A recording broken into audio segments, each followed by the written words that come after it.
একটা অনুরোধ, অপরাধ করেছি ঠিক আছে, কিন্তু এরকম কথা করেন না, দেওয়া সম্মানীয় আরো প্রবাসীর বউয়ের কোনো নিরাপত্তা নাই, এগুলো সবাই মনে করেন ব্যবহার করতে চাই।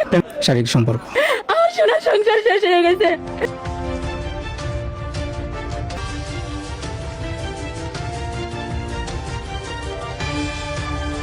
প্রবাসে থাকা স্বামীর অনুপস্থিতিতে প্রতারণার শিকার হওয়ার অভিযোগ তুলে কান্নায় ভেঙে পড়েছেন এক নারী।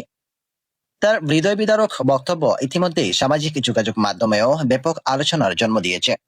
ভুক্তভোগী নারীর দাবি, দীর্ঘদিন ধরে তার স্বামী প্রবাসে থাকায় তিনি একাকিত্ব জীবন কাটাচ্ছিলেন। স্কুল মাস্টার প্রাইভেট পড়াতেন আমার ছেলেকে। তারপর থেকেই প্রতিশ্রুতি, আশ্বাস এবং ভবিষ্যতের স্বপ্ন দেখিয়ে ধীরে ধীরে তার বিশ্বাস অর্জন করেন।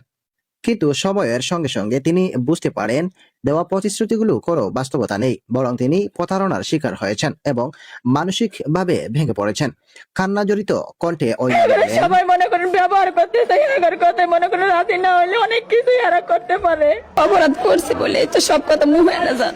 আমি একটা মেয়ে মানুষ, প্রতিদিন উনি প্রাইভেট পড়াইতে আইয়ে, ছেলেমেয়েরা আইয়ে, কালকেও পড়াইতে আইসে, স্যার আইসে পড়াইতে, মেয়ে করে আমি সুতরে গুছাই দেয়। আমি আমার বোনের বাসায় গেছি মার সাথে, হ্যাঁ আইতে আইতে 6:30 বাজে গেছে, আর স্যার আইসে 4:30 বাজে, আর আমি আইসি আমার বোনের কাছে 6:30 বাজে। তখন আমি উঠানে অনেক কাপড় ধুইছি, তো কাপড় লাইরে দিছি। আর আমার একটা গরু আছে, আমার শ্বশুর আমার এই গরুটা বাঁধছে। আর আমার হাঁস মুরগি আছে, সেটা আমি আমার ঘর দিছি, সিন লাগাইছি, দরজা মারছি। পরে আমার মেয়ে, আমি, আমার ছেলে সারেই ঘরে আছে।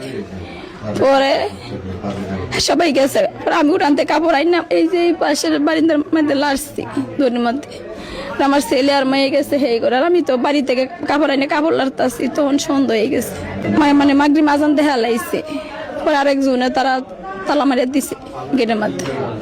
স্যার বাড়িতে আপনারা বোঝার চেষ্টা করেন, আমরা জানি কিন্তু ভিডিও গুলো আছে, হেরা জানে, যারা ভিডিও করছে, যারা ক্যামেরা সেট করছে হেরা জানে। এখানে আমি প্রতিদিনই প্রাইভেট পড়াইতে আসি। গতকাল পড়াইতে আসছিলাম, পরে পড়াইতে একটু রাত হয়ে গেছে, পরে এখানে ছিলাম। পরে লোকজন বাইরে তালা দিয়েছিল, পরে আমি বের হইতে পারি না। শারীরিক সম্পর্ক হয়েছে।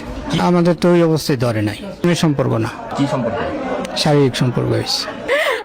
ভুক্তভোগী নারীর অভিযোগ, বিশ্বাসের সুযোগ নিয়ে তাকে মানসিকভাবে বিপর্যয় করা হয়েছে।